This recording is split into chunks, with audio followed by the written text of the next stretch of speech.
Ah, hello. So good of you to stop by again. Welcome back to the Gallery of Curiosities. I remain, as always, your humble host, Osgood. I'm almost finished with setting up my special exhibit for August. The aquariums are all set up now. All there is left to do is place the creatures back into the tanks and allow them to resettle. Now, where is Andrew? I'm here, Osgood. Where should I put these buckets? Bring them here, and carefully, let's pull them back into the tanks. All right. Here's the first one. Hey, careful, I said.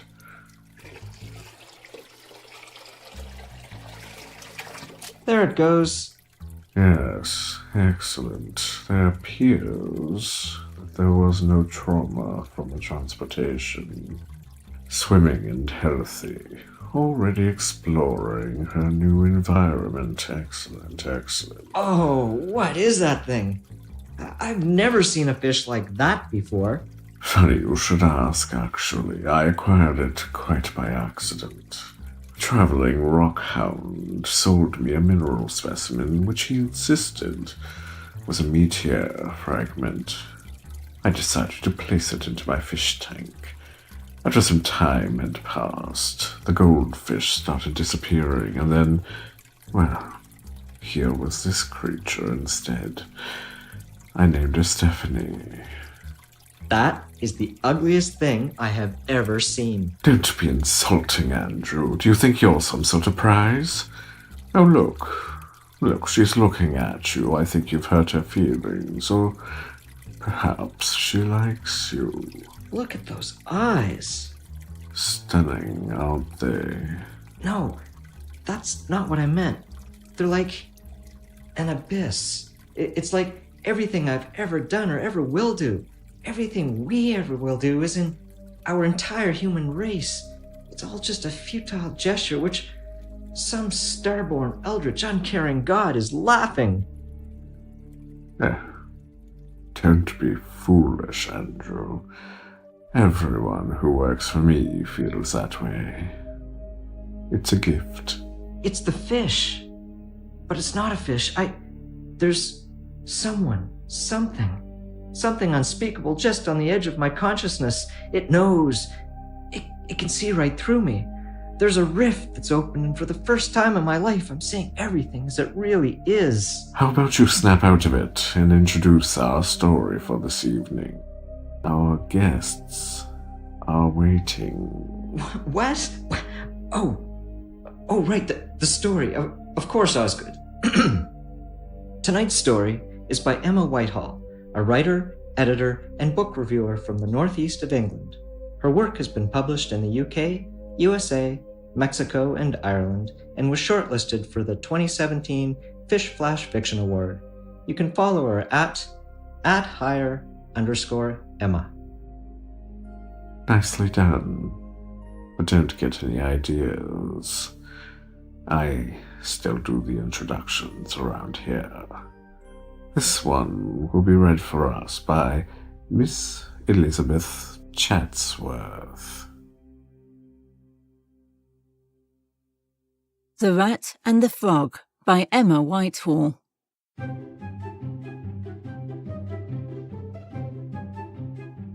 Lucinda Belmont stood in the centre of a whirlwind of dresses. Silks and satins shimmered past her head as she flung the contents of her wardrobe behind her, while Ida tried to rescue the most expensive pieces from hitting the floor, where they risked being trampled upon by her mistress's house shoes. I mean, really, Ida, what does one wear to the launch of a crypto menagerie? Is the blue silk too much? Not enough? Who knows? I know, ma'am. I don't mean to sound ungrateful, Ida. Lord knows that. But I just wish dear Devon had given me a little more context for the evening. Yes, dear Devon. Ida compressed a shudder at the mention of Lord Casterbury, Lucinda's paramour, into a single, slightly longer than average blink. She'd already made a list of chores to be conveniently attending to when his automated carriage pulled up at the front door. Lord Casterbury, in an attempt to impress his would-be betrothed, had invested a sizable sum into a new wing at the Schuler Museum of Cryptomarine Biology, and had wrangled 2 tickets to the opening of the new hippocamp exhibit. Unfortunately for him, Lucinda had about as much interest or experience with sea life as his clockwork moustache waxer. But, as Casterbury had informed her, the scientist who had captured the beasts was very fashionable, Malco something or other, and everyone worth seeing in Locksport would be in attendance. And so it was written in the pocket diary, so shall it be done. A sharp rap upon the front door. Lucinda squeaked, "Ooh, Ida, go show him into the parlour. I won't be a moment." "But, Ma'am, the dressers and the sweeping." "You'll have time once we go. Now shoo, and offer him a nice teacup, Ida, from the special set." Ida creaked the front door open as wide as she dared. Ah, the scrumptious Ida. Lord Casterbury. Ida was a lot of things. Scrumptious had never been one of them. Serious, yes. Scrawny, definitely. She jerked the corner of her mouth into a smile. "Miss Belmont won't be a moment. Please take a seat in the drawing room and I'll fetch you a cup of tea." "Only if you sit on my lap while I drink it," winked Casterbury. Ida blinked again, her smile frozen grimly onto her face. "Devon, darling!" Lucinda, arriving seconds too late, as usual. She'd plumped for the blue silk with a jaunty white fascinator, obviously going for a nautical theme. She drifted down the stairs, never betraying the feats of acrobatics she must have performed to pour herself into that dress without Ida's help, her hand already extended for a kiss. "Lucinda, you look absolutely breathtaking. A mermaid, a siren, a rare ocean jewel." "Oh, Devon, stop it. You're making me blush." "If I could, I'd make you blush every hour of every day, my angel." Ida longed for her sweeping. She excused herself and retreated upstairs to begin the labour of organising Lucinda's dresses, with one ear pricked for the sound of the front door banging closed and quiet finally returning to the household. She had her own agenda to keep tonight. After she finished her chores, she completed a quick sweep of the house. Her job was always a simple one teacup to wash, floors that only needed a light mopping, and a mistress so spoiled and absent-minded she had no real inkling of how long any given task should take, which freed up a lot of Ida's evenings. She climbed the ladder to her own quarters, fishing the old leather case from beneath her bed. She shed her maid's uniform, pulling on the black tunic and gents' trousers that fit like a second skin. The tight black curls of her hair were slicked back with macassar oil, and her unusually wide feet slipped into a pair of steel-toed boots, fitted with foam to soften her step. She patted the pockets of her overcoat. Yes, her lockpicks were there, where she'd left them. Finally, she held the goggles in her hand. 2 bottle-green eyes stared back at her on a simple leather strap, their many dials supple and well-oiled. One small twist and Ida could see in any light condition. They were the most valuable things she owned, her mother's, and she wouldn't trade them for all the gold in the world. She allowed herself a moment of vanity, glancing in her scratched, dull, full-length mirror. Gone was Ida, maid and confidante. In her place stood the Rat Prince. The Rat Prince had evaded the constables for over 3 years now, Unlike Locksport's usual bevy of suspects, he was subtle, quick and clever, sneaking into the houses of the city's elite, stealing jewels, documents and once a pair of irreplaceable china dogs, before vanishing into the night. No windows broken, no fingerprints, no calling card. He was all at once working-class hero and monster of legend, a shadow on the wall. Sometimes Ida heard of some trinket on the grapevine and knew it would fetch a pretty penny, even after being bought and sold through a chain of middlemen and false identities. She'd even started a bidding war between two of her alter egos once. Sometimes she was just bored. But with most jobs, like tonight, a client had contacted her through one of her many channels and requested her services. Their meeting was scheduled for about 5 o'clock in the morning, an hour and a half before Ida's chores for the day usually started. Plenty of time. She grabbed a new addition to her repertoire for the evening, a large earthenware milk jug from the pantry, swung out of her bedroom window, and was up on the roof in one smooth motion. Ida let the cool air hit her face, breathing deep. The city of Locksport unfolded before her like a strip of black satin dotted with jewels. Genteel townhouses and parks dissolved into museums, theatres and exhibition halls, before fading into the pubs, terraces and docks down by the river. Ida charted her course, chin resting on her knuckles, over the rooftops, down the back alley near the university, round the back of the campus, up the drain pipe, 2 more roofs to jump, and she'd be there.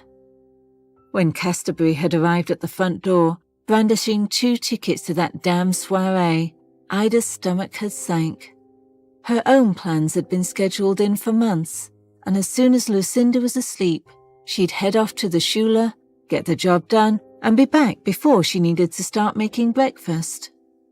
Damn Casterbury. Ida had loathed him from the first instant he crossed her threshold, with his ruddy face, baying laugh, and bristling, ticklish moustache. It was bad enough that, once he inevitably got his way and became a permanent resident, Ida would have to work twice as hard and be twice as careful at covering up her nighttime exploits. She can imagine her new lord and master becoming something of a snoop. But Ida would never understand why in God's name had her mistress picked someone so loud, so dull, so boorish. God, she'd been working for Lucinda for too long. She was starting to pick up her effects. Ida shrugged herself out of her thoughts. She might have to move on sooner rather than later, but that was a thought for another time. She had to get going. She stood, backed up, and took off at a run, taking the first of 17 long leaps she'd plotted to get to the Shula. She landed neatly, lightly, and was off running again in her next stride, her heart pounding joyfully in her chest. God, she'd miss this. Every day that was filled with nothing but sweeping and dusting was, in Ida's opinion, a wasted opportunity. The Shula Museum was filled with couples wandering between the exhibits. Tanks filled with flitting fish of every colour. First editions of famous texts, and skeletons of imposing beasts such as the kraken, the amacostus, and the giant whales. Waiters, bottles in hand, floated from group to group, filling glasses with shimmering wine. One wall of the most populated room was taken up with a huge tank, filled with miniature horse-like creatures that sped through the water, challenging the guests through the glass and playing in the seaweed of their new habitat. Beside them stood their captor, Dr. Adesso Malco, a tall, ramrod-straight woman, blonde hair tied back in a plait, politely smiling at guests as, one by one, they approached her to congratulate her on her new exhibit. Everyone's attention was fixed on the doctor, or the exhibits, or each other. Not one person noticed a shadow flick across the room from above. Ida perched on the catwalk above and got her bearings. This wasn't her first time in the Schule Museum. 3 of the museum's most treasured trinkets had made their way out the building in her pockets. Her route into and through the building was as well plotted as the optimal way to mop Lucinda's pantry. Her target wasn't in this room, obviously. Far too risky, even for the Rat Prince. No, she was looking to find the Henrietta wing. The exhibit isn't technically open to the public yet, her clients had said. They stagger these things, and it gives the exhibit a chance to acclimatise. You shouldn't have too much trouble getting to the wing itself, and there will be a ladder behind the door to assist you once you're in. I think I can survive without a ladder, thank you, replied the Rat Prince from the shadows, green eyes glinting in the low lamplight. If you have people on the inside, why do you need me? None of us have the skills you possess. Will you help us or no? Well, the Rat Prince snickered. I've always been known as a kind-hearted soul. Just have the money ready when I get there. Ida followed the catwalk, her eye trained on every door, every sign, the Malco wing, where most of the guests were still milling, then the Hightower wing, the Tillicum, the Copperthwaite. Aha! The Henrietta wing, named for Henrietta von Haller, director of the Schule Museum, Ida was informed by the bronze plaque on the wall, featured a large, blocky archway with a pair of dark oak doors, a circular locking mechanism around the size of Ida's fist, hung from the handles of the door by a large metal chain. A gear at each corner of the circle rotated 4 small discs in the middle of the device. When they were in the correct position, the door would open. Ida fished her lockpick kit from her overcoat, holding a narrow, hooked hex key in one hand. She gently began teasing the gears into place, feeling for the moments when the metal felt the most worn. Behind her, she could hear the sounds of guests laughing, glasses clinking, and subtle music playing. Then, "Is it not my break yet? Come on, Tom, you've only been here 2 hours. I know, but watching them waiters running about with that blackberry wine. No drinking on the job, I've told you already. Come on, let's do another patrol, then I might let you go on a break." Ida's hand slipped. Damn it, now she'd have to start this dial again.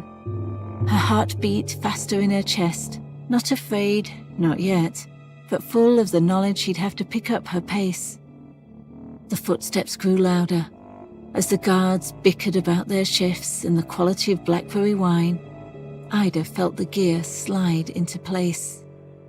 As the shadows of the guards grew on the wall, she slipped inside and pulled the door to behind her. The Henrietta wing was pitch black and cool. Ida spun a dial on her goggles, and the details of the room slowly came into green-tinged view. 3 of the walls were bare, with the back one engineered to look like a ruddy coastline, plaster rocks and jagged painted cliff tops. In the centre sat a cylindrical tank. The water inside was a strange grey colour, still and cold-looking. Ida approached it, fishing the jug from her bag. Her prize was in there. All that remained was to acquire it. Sure enough, a wooden ladder leaned against the right-hand wall. Ida snorted. Ladder indeed. She jammed the toe of one boot into a crevice in the facade and began her climb. About 2/3 of the way up, Ida maneuvered herself to face the tank, hands gripping the plaster behind her. She stared into the water, searching for this creature she'd been sent to kidnap. Out of the murk came what Ida could only describe as a frog. A grey-green frog, nearly as long as Ida's forearm, with big, bulging eyes and webbed fingers and huge gills. I'm sure I caught one of those in the River Locks when I was a kid, Ida thought. Still, money is money. She reached for the lid of the tank, attempted what she hoped was a reassuring smile. "Hello, little fella. I've come to take you." The creature unhinged its jaws and screeched, the sound reverberating through the glass, distorted and strange. Its maw stretched impossibly wide and impossibly black. Rows upon rows of fine, dagger-sharp teeth spiraled down its throat. Ida started, her grip slipping and her ears ringing. She fell with a thud to the floor, her teeth clamping down mercilessly on her tongue. Ow! Damn it! The door opened. "Oh, Devon, you are sure we won't get caught?" "Nonsense, darling. The door was unlocked, so it's obviously permitted. Besides, what am I putting my pounds and pence towards if not for a private viewing of my ocean jewel?" Ida slumped back against the facade, her knees against her chest, praying she'd be mistaken for a boulder through the dirty glass. This couldn't be happening. No, she couldn't be this unlucky. She'd hit her head, that was it, and now she was hallucinating. No. There was Lucinda's silhouette through the glass, and there was bloody goddamn Devon pissing Casterbury's fat form, gesturing and pontificating about. Ida would have almost preferred the guards. "Brought it back from some expedition to the Americas. Some tiny coastal town in something. Got caught in a net, poor devil, and the townsfolk sold it to us. It won't be going on display for, a few more months yet." "It's a frog." "What was that?" "It's a frog, Devon. A big slimy frog. Ugh, how awful. I much prefer those pretty little fish, or the sweet little hippopotamuses." "Hippocamps, darling." Ida heard the unmistakable clack of Lucinda stamping her tiny feet. "I demand to be taken back to the party, now." Yes, Lucinda, Ida thought. Back to the party. Back to the music and the pretty fish and the blackberry wine. Go on now. Casterbury's voice took on a lecherous slink.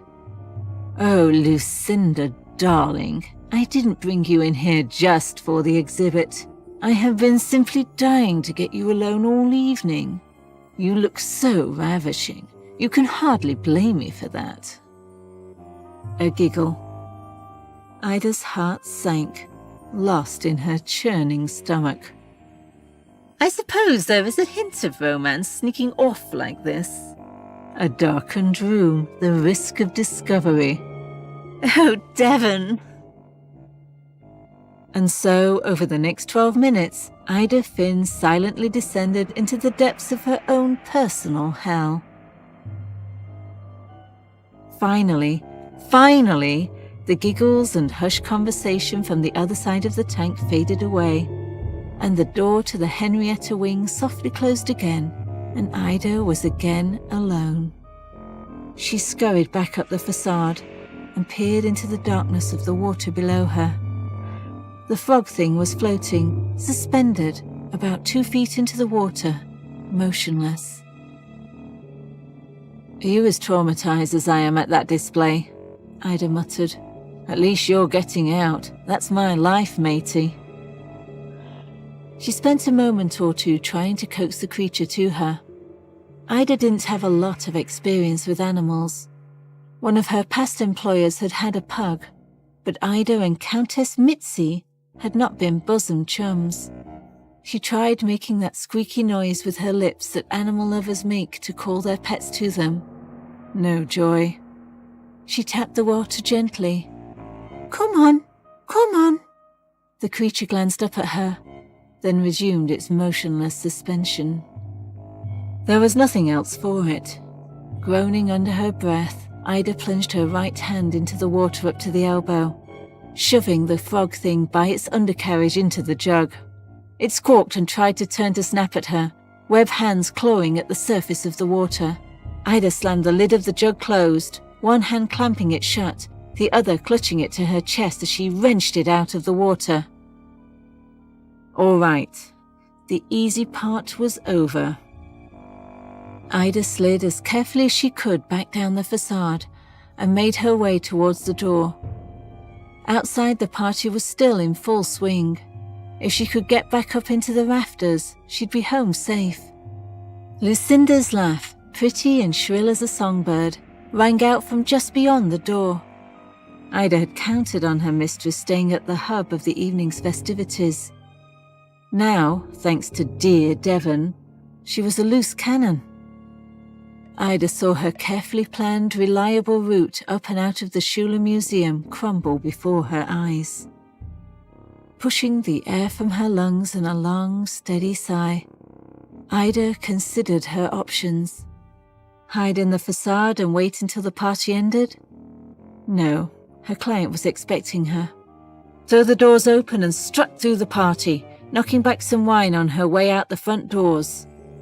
Tempting, but the constables would be waiting for her before she'd emptied her glass. The creature kicked miserably at the walls of the jug. Ida empathized. Her hand idled at the strap of her goggles, turning the dials absently as her mind searched for a solution, a bad habit of hers.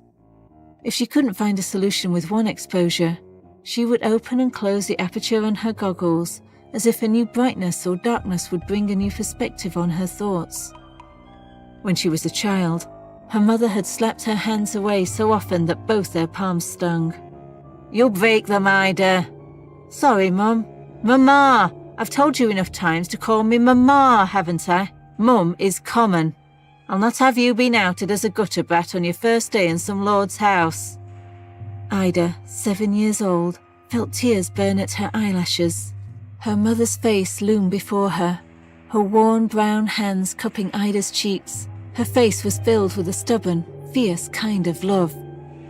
"It's for your own good, sweetheart. No daughter of mine is going to grow up in poverty. Now, I've hidden your dolly somewhere in the house. Why don't you try and find it? You can have a sugared almond if you do." Suddenly, back in the real world, a flash of light snagged on the corner of Ida's field of vision. She looked up.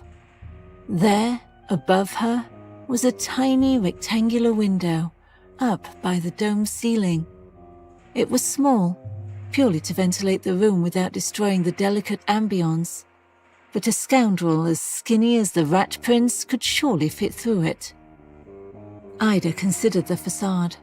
The creature lurched from side to side in the jug. She couldn't navigate the rocks one-handed without risking the damn thing launching itself out of the jug and down to its death. She needed something secure, something easy to navigate, something like her.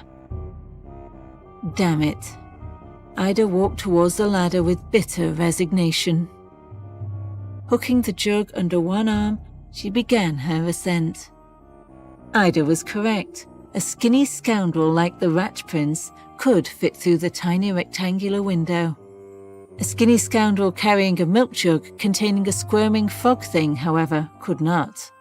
The jug clanked and banged against the window frame as Ida attempted to maneuver it out onto the roof of the Schuler Museum. The frog thing belched and squawked its displeasure. "Come on, you stupid thing," Ida muttered. "I'm trying to save your dam." "What's going on up there, then?" As Ida looked down and saw the constable far below her on the pavement, a crowd of passers-by stopping to look in the direction of his pointing finger, 3 things happened at once. The first was that her grip on the jug loosened, just for a fraction of a moment. The next was that the lid of the jug flew open, and the frog thing, free at last, leapt out onto the roof beside her with a wet-sounded thud. The third was that Ida decided that this was the worst job she'd ever taken on. "It's the bloody Rat Prince!" "What's that you say, sir?" "The Rat Prince is... there, up there, is... stolen something from the Schuler." "What is that thing?" "Halt, in the name of the law." The constable had dashed inside the building, and the frog thing had begun its slow, ponderous hop towards the edge of the rooftop. As it looked down, the creature let out another of those horrific screams, uninhibited this time by the thick glass of its tank.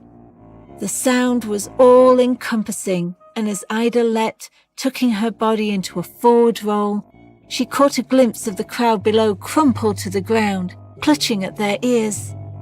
Ida scooped the creature up as she tumbled over it, carrying it under her arm like a bundle of laundry. She took a running leap off the side of the Schuyler Museum. Her breath felt like fire in her throat, and the creature finally got its nasty little teeth into her skin. Ida bit back the pain, resisting the urge to chuck the little beast down to the crowd below and make a run for it. Instead, she slid down drain pipes and scurried up trellises, sliding over the rooftops of houses and universities, darting like a hunted fox over Locksport until the baying echoes of her name, imagined or otherwise, no longer rang in her ears. Only then did she make her way towards the docks. Her client was leaning against a lamppost, his hooded robe covering his face. "You're 23 minutes late," he murmured, as the Rat Prince slipped out from behind a dingy-looking public house. "Yes, well," snarled the Rat Prince, rubbing pointedly at the bite marks on his arm. "You'd be late too if you'd had the night I have. Here's your monster, safe and well." The client held out his arms, and the frog thing leapt into his embrace, snuggling into the crook of his neck like a kitten. Beneath his goggles, the Rat Prince scowled. "Nyanthus blesses you for the safe return of her child," the client said, his smile flashing in the shadows of his hood. "Fantastic. Does Nyanthus have my money?" Unhearing, the client knelt at the edge of the dock, guiding the frog thing back into the water. It slipped below the surface, and for a moment, everything was quiet.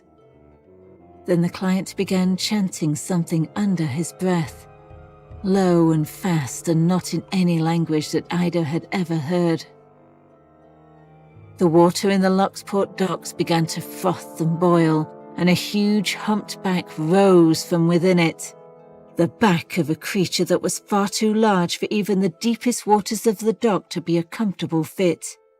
This creature, if it could be called something as mundane as a creature, was from a place so dark and so deep that it was beyond the comprehension of even those most intelligent scientists that had danced and drank inside the Schuyler that night. The idea of the two species inhabiting the same plane of existence, let alone the same building, was laughable to the point of hysteria.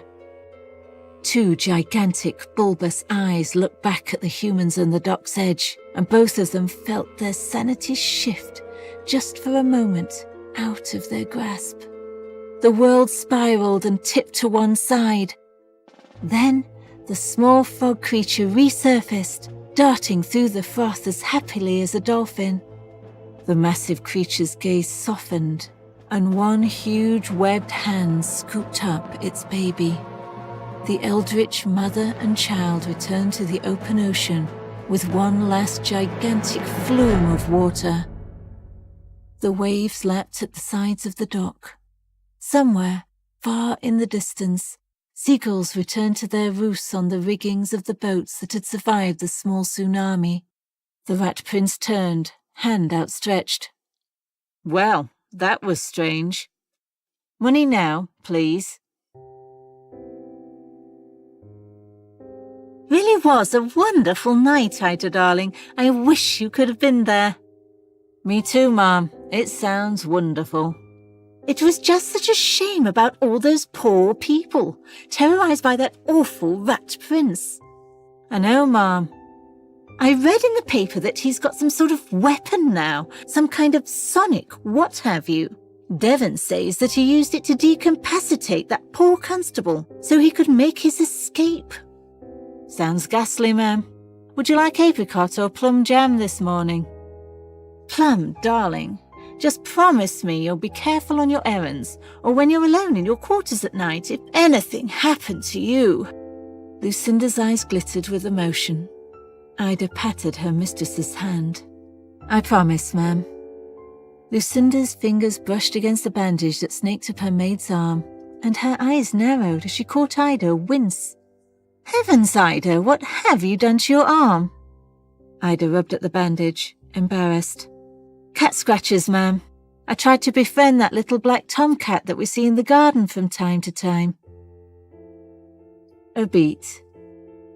Then Lucinda rolled her eyes. I never had you down as an animal lover, Ida. Honestly, befriending strays. You're too kind-hearted for your own good. That's me, ma'am. Now, go on, up to your quarters. I'll call on you when I desire my bath to be run. As Ida climbed the steps to her room, she felt the aches and pains of the previous night flood back into her muscles. Unwatched by her mistress, she let herself slouch, and she fell into bed as heavily as a stone. She was exhausted. Her ears still rang from the shrieks of that horrid little monster she'd nearly got herself arrested trying to save, and she'd suffered throughout the night with nightmares of frothing waves, gigantic beasts with bulbous eyes, and gigantic impossible kingdoms far below the waves. Still, she thought, popping a freshly sugared almond into her mouth from the bag she stashed below her pillow. The job still had some perks. Just no more rescue missions from now on. Perhaps.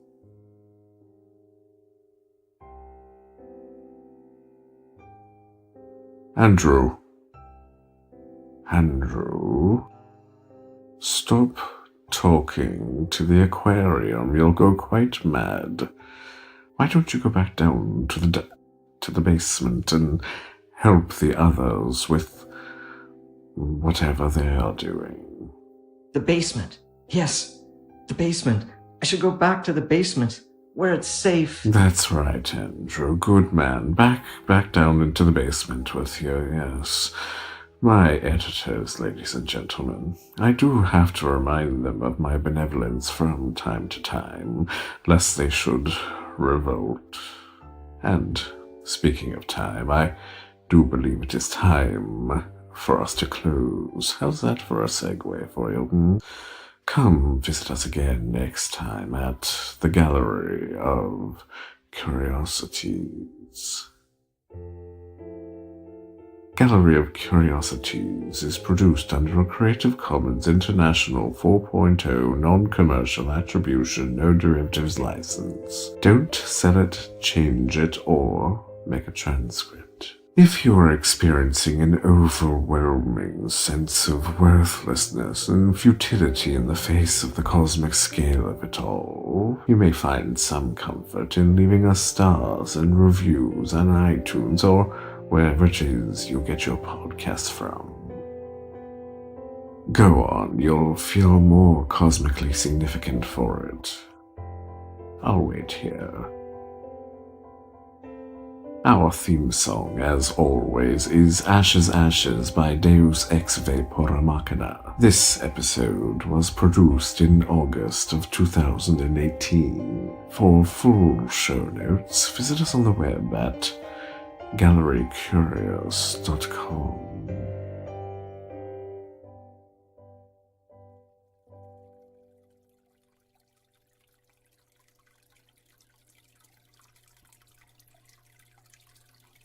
Stephanie, it's me, Andrew. I just had to see you again. Had to break the spell of loneliness, the intense loneliness of the basement. You look at me with those deep, penetrating eyes as though you disbelieve me, but it's true, I swear it. Sure, Kevin and Jed are down there. But I'm alone, dear Stephanie, alone. Kevin never talks. He never sleeps. He stares straight ahead all day with this blank look like he's dead. Dead but dreaming, eating with his fingers from a bowl of cold baked beans and raw garlic. Slow, deliberate. I think it's the only way he can still derive pleasure from this wretched existence. He's a lost soul, if ever a soul he had. And Jed? Jed talks, sure. She talks. But not to me, no. To the visions in her head. The discussions get intense. And all the while she sharpens her knife. It's a hideous grinding sound. Soft stone against hard metal. All that rasping and sharpening. Andrew. Basement.